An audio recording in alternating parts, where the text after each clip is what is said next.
തനിക്കും തന്നെ പോലെ മറ്റൊരാൾക്കും നേരിട്ട അതിക്രമത്തിനെതിരെ താൻ പ്രതികരിക്കുന്നു എന്ന് പറഞ്ഞുകൊണ്ട് ഒരു സ്ത്രീ ഇൻസ്റ്റഗ്രാമിൽ കഴിഞ്ഞ ദിവസം ഒരു വീഡിയോ അപ്ലോഡ് ചെയ്തു. ആ ഒരു വീഡിയോയിൽ ഉൾപ്പെട്ടിട്ടുള്ള ആൾ, ആരോപണ വിധേയനായിട്ടുള്ള ആൾ, ഈ സാമൂഹ്യ വിചാരണ വിധികൾക്ക് കാത്തു നിൽക്കാതെ ജീവിതം അവസാനിപ്പിക്കുന്നു. സോഷ്യൽ മീഡിയയിലെ വിവേചനരഹിതമായിട്ടുള്ള ആരോപണങ്ങൾ പുരുഷന്മാരെയും സ്ത്രീകളെയും നമ്മുടെ നീതിന്യായ വ്യവസ്ഥയെയും എങ്ങനെ തകർക്കുന്നു എന്നതിൻ്റെ ഒരു പ്രഥമ ഉദാഹരണമായിട്ട് ഇതിനെ എടുത്തു പറയാം.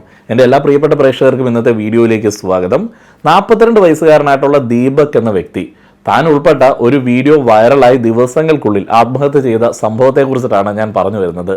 തിരക്കേറിയ ബസ്സിനുള്ളിൽ വെച്ചിട്ടാണ് ഈ ദൃശ്യങ്ങൾ ചിത്രീകരിക്കുന്നത്. തൊട്ടടുത്ത് നിന്നിരുന്ന യുവതിയുടെ ശരീരത്തിൽ ദീപകിന്റെ കൈമുട്ട് തട്ടുന്നത് മാത്രമാണ് ആ ഒരു ദൃശ്യത്തിൽ നമ്മൾ കണ്ടത്. ഷിംജിത മുസ്തഫ എന്ന സാമൂഹ്യ പ്രവർത്തകയായിട്ടൊക്കെ ഒരു ഘട്ടത്തിൽ അറിയപ്പെട്ടിരുന്ന യുവതിയാണ് ഈ ഒരു വീഡിയോ ഇൻസ്റ്റഗ്രാമിൽ പങ്കുവച്ചത്.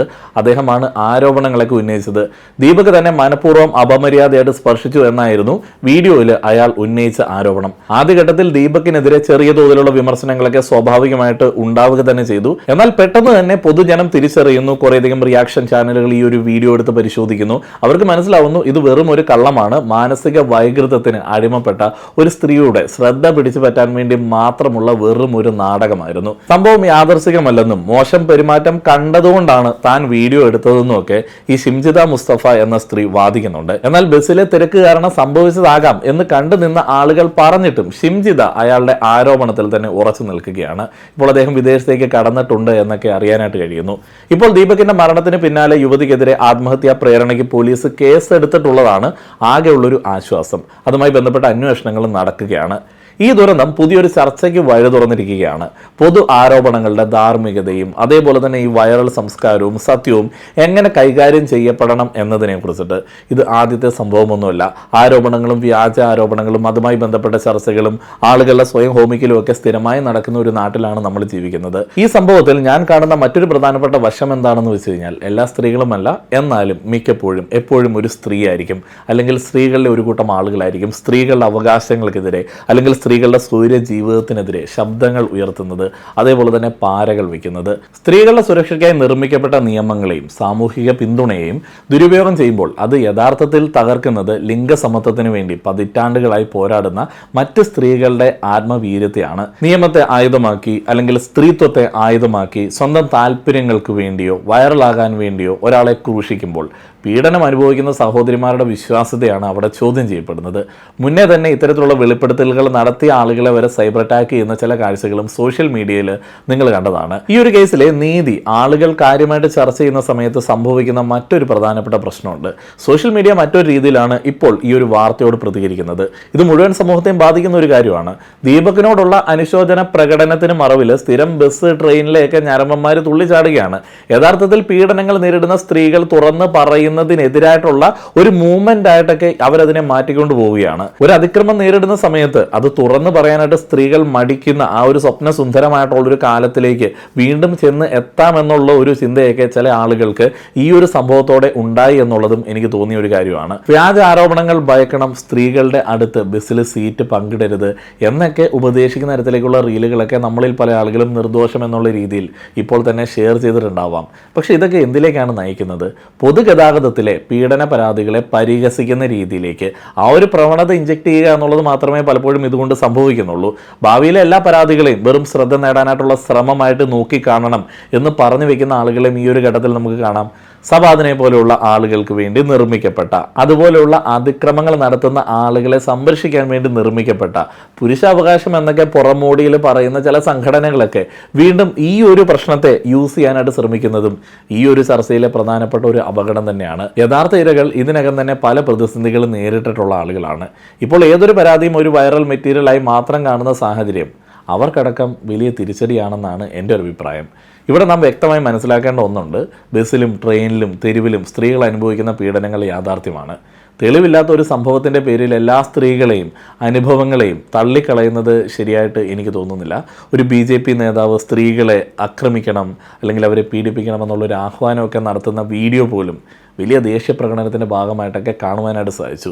സമൂഹം അന്ധമായി വിശ്വസിക്കുകയും പെട്ടെന്ന് തന്നെ അവിശ്വസിക്കുകയും ചെയ്യുമ്പോൾ ഉണ്ടാകുന്നത് വലിയൊരു സാമൂഹിക പ്രത്യാഘാതമാണ്. അതുകൊണ്ട് തന്നെ തങ്ങൾ പറയുന്നത് ആരും വിശ്വസിക്കില്ല എന്ന ഭയത്താൽ യഥാർത്ഥ ഇരകൾ മൗനം പാലിക്കാൻ ഇത് കാരണമാവും. ഇപ്പോൾ ആരോപണം നേരിട്ട ആൾ ആത്മഹത്യ ചെയ്യുമ്പോഴും അദ്ദേഹത്തിന് തുറന്നു പറയാനായിട്ടുള്ളൊരു സാഹചര്യം, ധൈര്യം സമൂഹത്തിൽ ഇല്ല എന്നുള്ളത് തന്നെയാണ് അത് തെളിയിക്കുന്നത്. ശരിയാണ്, പുരുഷന്മാർ നേരിടുന്ന അടിച്ചമർത്തലുകളെ കുറിച്ച് കൂടി ഈ ഒരു ഘട്ടത്തിൽ നമ്മൾ ഒന്ന് മെൻഷൻ ചെയ്യേണ്ടതുണ്ട്. നമ്മുടെ നാട്ടിൽ പുരുഷന്മാർക്ക് മാനസികമായിട്ടുള്ള പിന്തുണ ലഭിക്കുന്നത് വളരെ കുറവാണ്. വികാരങ്ങൾ അടക്കി പിടിക്കാൻ പഠിപ്പിക്കപ്പെട്ട അവർക്ക് പൊതുസമൂഹത്തിൻ്റെ അവഹേളനവും വലിയ ആഘാതമാണ് സൃഷ്ടിക്കുന്നത്. കാരണം അവൻ്റെ പേഴ്സണാലിറ്റിയിലാണ് എല്ലാം നിൽക്കുന്നത് എന്നുള്ളൊരു ചിന്തയൊക്കെ നമ്മൾക്ക് ഇടയിലുണ്ട്. അന്വേഷണത്തിനും വിചാരണയ്ക്കും മുൻപേ ഒരാളെ കുറ്റവാളിയാക്കുന്ന രീതി പുരുഷന്മാരെ സാരമായിട്ട് ബാധിക്കുന്നുണ്ട്. ആ ഒരു പേടിയിൽ നിന്നാണ് പലപ്പോഴും പല ബ്ലാക്ക് മെയിലിങ്ങുകൾ പോലും ഉണ്ടാകുന്നത്. വെറും ആരോപണം, ഒരുത്തിയുടെ വൈകൃതം അവിടെ സ്വയം ഹോമിക്കാനായിട്ട് തീരുമാനിക്കുന്ന ദീപക് കുമാർ ഈ ഒരു കാലഘട്ടത്തിൻ്റെ യാഥാർത്ഥ്യങ്ങളാണ്. ഒരിക്കൽ നിവിൻ പോൾ ഈ ഒരു കേസിൻ്റെ ഭാഗമായിട്ട് പ്രസ്സിനോട് വന്ന് ധൈര്യമായിട്ട് കാര്യങ്ങൾ വെളിപ്പെടുത്തിയതൊക്കെ നമ്മൾ ഈ ഒരു ഘട്ടത്തിൽ ഓർക്കേണ്ടതാണ്. ആ ഒരു ധൈര്യമൊക്കെ പല പുരുഷന്മാർക്കും ഇതുപോലൊരു ആരോപണം നേരിടുന്ന സമയത്ത് നഷ്ടപ്പെടുന്നു എന്നുള്ളത് വേദനാജനകമായിട്ടുള്ളൊരു റിയാലിറ്റി കൂടിയാണ്. പക്ഷേ ഇതിനോടൊക്കെയുള്ള പ്രതികരണം സ്ത്രീവിരുദ്ധതയാകരുത് എന്നത് നമ്മൾ ശ്രദ്ധിക്കേണ്ട ഒരു കാര്യമാണ്. എല്ലാ സ്ത്രീകളും വ്യാജ ആരോപണം ഉന്നയിക്കുന്നവരാണെന്ന് കരുതുന്നതും സ്ത്രീകളുടെ ശബ്ദത്തെ പരിഹസിക്കുന്നതും യഥാർത്ഥ പ്രശ്നത്തെ കാണാതിരിക്കലാണ്. അത് നമ്മൾ സവാദിനെ പോലുള്ള ആളുകൾക്ക് പ്രോത്സാഹനം കൊടുക്കുന്നതിന് തുല്യമാണ്. സത്യത്തേക്കാൾ കൂടുതൽ ഡ്രാമയ്ക്ക് പ്രാധാന്യം നൽകുന്ന സോഷ്യൽ മീഡിയ സംസ്കാരമാണ് ഇവിടുത്തെ പ്രധാനപ്പെട്ട പ്രശ്നം. വെറുതെ ലൈക്കിനും ഷെയറിനും വേണ്ടി, റീച്ചിനും വേണ്ടി വിവേചനരഹിതമായിട്ടുള്ള കാര്യങ്ങൾ ഇങ്ങനെ പ്രചരിപ്പിച്ചുകൊണ്ടിരിക്കുകയാണ്. അവിടെ ഇരയാവുന്നതോ ഒരാളുടെ ട്രോമയോ സമൂഹത്തിൽ അവസ്ഥയൊന്നും ചർച്ചയാവുന്നില്ല. ഇപ്പോൾ ആരോപണ വിധേയനെ വീഡിയോ എടുക്കാനായിട്ട് ചെല്ലുന്ന ഒരാൾ, അയാൾ കുറ്റവാളിയാണെന്ന് തെളിയിക്കപ്പെടുകയാണെന്നുണ്ടെങ്കിൽ അയാൾ ജയിലിൽ നിന്നിറങ്ങുന്ന സമയത്ത് വീഡിയോ എടുക്കാൻ ചെല്ലുന്ന ഒരാൾ, അയാളുടെ ഇൻ്റർവ്യൂ എടുക്കാൻ ചെല്ലുന്ന ഒരാൾ, എല്ലാ റീസണിന് വേണ്ടി മാറ്റപ്പെടുന്ന ഒരു കാലഘട്ടത്തിൽ പെട്ടെന്ന് തന്നെ ആളുകൾ ഈ നീതിന്യായ വ്യവസ്ഥയെ മാറ്റി നിർത്തിയിട്ട് ഇതുപോലെയുള്ള വിധിന്യായങ്ങൾ നടത്തും. നമുക്ക് വേണ്ടത് ഒരു നയപരമായിട്ടുള്ള സമീപനമാണ്. കുറ്റം തെളിയുന്നത് വരെ ആരെയും കുറ്റവാളിയായിട്ട് കാണരുത് എന്ന് നമ്മൾ പലപ്പോഴും പറയാറുണ്ട്. പക്ഷേ നമ്മുടെ മാധ്യമങ്ങൾക്ക് പോലും അത്തരത്തിലുള്ള ഒരു വിവേചന ബുദ്ധി അല്ലെങ്കിൽ വിവേകം കാണാനായിട്ട് സാധിക്കത്തില്ല.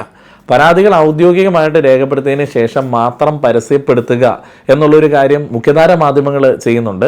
എന്നാൽ സോഷ്യൽ മീഡിയയിൽ അത്തരത്തിലുള്ള നിയന്ത്രണങ്ങളൊന്നുമില്ല. പിന്നെ മനുഷ്യന്മാരുടെ മാനസികാരോഗ്യത്തെയൊക്കെ ഗൗരവമായിട്ട് നോക്കിക്കാണേണ്ടതുണ്ട്. ഇപ്പോൾ ഷിംജിതയെ സൈബർ അറ്റാക്ക് ചെയ്യുന്നത് തങ്ങളുടെ ഒരു ഡ്യൂട്ടിയാണ് എന്ന് ചിന്തിക്കുന്ന ആളുകളൊക്കെ തന്നെ ആയിരിക്കും ആദ്യഘട്ടത്തിൽ ഇപ്പോൾ ഒരു ആരോപണം വരുന്ന സമയത്ത് വീഡിയോയിൽ എന്തെങ്കിലുമൊക്കെ തങ്ങൾക്ക് സാധൂകരിക്കാൻ പറ്റുന്ന തെളിവുണ്ട് എന്നുണ്ടെങ്കിൽ ആരോപണ വിധേയനെതിരെയും സൈബർ അറ്റാക്ക് നടത്തുന്നത്. ഈ സൈബർ അറ്റാക്ക് ആരുടെയും വലിയ ഡ്യൂട്ടിയൊന്നുമല്ല. നിയമം അനുശാസിക്കുന്ന ഒരു ശിക്ഷ കുറ്റം തെളിയിക്കുന്ന സമയത്ത് കുറ്റവാളിക്ക് കിട്ടുക എന്നുള്ളതാണ് ഒരു പരിഷ്കൃത സമൂഹത്തിന് ചേർന്ന ഒരു രീതി. അല്ലാതെ നമ്മൾ സോഷ്യൽ മീഡിയയിലെ കുറ്റവും വിചാരണയും അല്ലെങ്കിൽ ശിക്ഷയും ഒന്നും വിധിക്കേണ്ട ആവശ്യമൊന്നുമില്ല. ഈ സംഭവം കേവലം ഒരു ബസ് യാത്രയിലെ പ്രശ്നം മാത്രമല്ല. നമ്മുടെ സമൂഹം സത്യത്തെയും മാനുഷിക മൂല്യങ്ങളെയും എങ്ങനെ കാണുന്നു എന്നതിൻ്റെ അടയാളമാണ്. എല്ലാ ആരോപണങ്ങളും കള്ളമാണെന്ന് കരുതിയാൽ നാം ഇരകളെ ഇല്ലാതാക്കുന്നതിന് തുല്യമാണ്. എല്ലാ വീഡിയോകളും സത്യമാണെന്ന് കരുതിയാൽ നാം നിരപരാധികളെ കൊല്ലുന്നതിനും തുല്യമാണ്. ഈ സോഷ്യൽ മീഡിയ ഡിസ്കഷൻസ് വഴി വിധി നിർണ്ണയിക്കുന്ന ആ ഒരു പരിപാടിക്ക് നമ്മൾ എല്ലാ സംഭവങ്ങളെയും വിട്ടുകൊടുത്തു കഴിഞ്ഞാൽ അത് ചിലപ്പോൾ നിരപരാധികൾ മരണത്തിലേക്ക് പോകുന്ന രീതിയിലേക്കും അല്ലെങ്കിൽ അപരാധികൾ രക്ഷപ്പെടുന്ന രീതിയിലേക്കൊക്കെ വന്ന് ചേരും. ഇന്നിപ്പോൾ ദീപകിന് വേണ്ടി അണിചേരുന്ന ആളുകൾ, പുരുഷാവകാശമൊക്കെ പറയുന്ന ആളുകൾ, നാളെ ഒരു സ്ത്രീ ഇരയാവുന്ന ഒരു സാഹചര്യത്തിൽ ആ ഒരു വേട്ടക്കാരന് വേണ്ടിയും അണിചേരുന്ന ഒരു വിരോധാഭാസം ഇവിടെയുണ്ട്. എന്തുകൊണ്ടാണ് ഇതിനൊക്കെ വേണ്ടി ആളുകൾ അണിചേരുന്നത്? ഈ നീതിന്യായ വ്യവസ്ഥയ്ക്ക് അതീതമായിട്ട് എന്തൊക്കെയോ തീരുമാനിക്കാനായിട്ടുള്ള കഴിവുകളുള്ള ആളുകളാണ് തങ്ങളെന്ന് വെറും ഒരു സോഷ്യൽ മീഡിയ മിഥ്യാധാരണയുടെ അടിസ്ഥാനത്തിൽ അവരങ്ങ് വിചാരിക്കുകയാണ്. അത്തരത്തിലുള്ള മണ്ടന്മാരെയാണ് ഇവരെല്ലാം ചേർത്ത് നിർത്തുന്നത്. ശരിക്കും ഇവിടെ പുരുഷാവകാശം എന്നൊക്കെ പറഞ്ഞ് മുറവിളി കൂട്ടി വേട്ടക്കാർക്കൊപ്പം നിൽക്കുന്ന ആളുകളെ പോലെ തന്നെ അപകടകാരികളാണ് ഷിംജിതയെ പോലുള്ള ആളുകളും. ഇവരൊക്കെ തുല്യരായിട്ടുള്ള ആളുകളാണ്. അപ്പോൾ ഒരു ക്രിമിനലിനെ അല്ലെങ്കിൽ ഒരു ക്രിമിനൽ ആക്ടിനെ ശിക്ഷിക്കാൻ വേണ്ടി മറ്റൊരു ക്രിമിനൽ ആക്ടിവിറ്റിയെ സപ്പോർട്ട് ചെയ്യുന്നത് അല്ലെങ്കിൽ ക്രിമിനലുകളെ സപ്പോർട്ട് ചെയ്യുന്നത് അല്ലെങ്കിൽ ഒഫൻസ് ചെയ്യുന്നത് എത്രത്തോളം നമുക്ക് പ്രോത്സാഹിപ്പിക്കാൻ പറ്റുന്ന കാര്യമാണ്. നിങ്ങളുടെ അഭിപ്രായങ്ങൾ പറയുക. ഈ സ്ത്രീകൾ തന്നെയല്ലേ സ്ത്രീ സംരക്ഷണ പ്രവർത്തനങ്ങളിലെ ഏറ്റവും പ്രധാനപ്പെട്ട വില്ലന്മാർ? അത് കുടുംബത്തിൽ നിന്നും നിങ്ങൾ വിവാഹം കഴിച്ച് ചെല്ലുന്ന വീട്ടിൽ നിന്നുമൊക്കെ നിങ്ങൾക്ക് തന്നെ മനസ്സിലായിട്ടുള്ള കാര്യമായിരിക്കും. നിങ്ങളുടെ അഭിപ്രായങ്ങൾ പറയുക. വീഡിയോയിലെ പോയിന്റുകൾക്ക് പ്രാധാന്യം തോന്നുകയാണെന്നുണ്ടെങ്കിൽ മറ്റുള്ള ആളുകളിലേക്ക് ഷെയർ ചെയ്യുക. നന്ദി.